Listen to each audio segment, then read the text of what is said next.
ഇത് കുറച്ച് പഴയ കഥയാണ് കേട്ടോ. ഒരുപക്ഷെ നിങ്ങളൊക്കെ കേട്ടിട്ടുണ്ടാവും. രണ്ട് റെയിൽവേ ട്രാക്കുകൾ ഉണ്ടായിരുന്നു.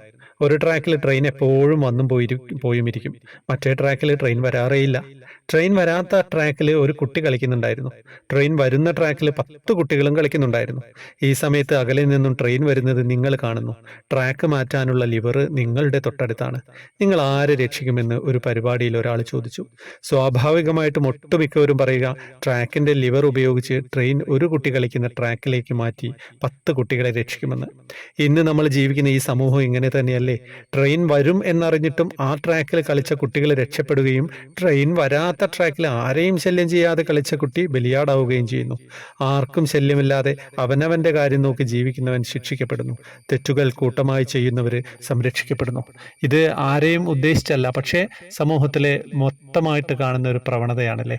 അപ്പം നിങ്ങളുടെ സെൻസിനെ ഉപയോഗിച്ചിട്ട് നിങ്ങൾ ചിന്തിക്കുക, ഇതിൽ എന്തൊക്കെയാണ്, ഇത്തരം കാര്യങ്ങളാണ് നമ്മുടെ സമൂഹത്തിൽ ഇങ്ങനെ നടന്നുകൊണ്ടിരിക്കുന്നത്. ആരൊക്കെയാണ് ബാധിക്കുന്നത് ഇത്തരം കാര്യങ്ങൾ? ഒന്നും പറയാനില്ല. ഇത്തരം കഥകളായിട്ട് നമ്മൾ ഇനിയും മുന്നോട്ട് വരും.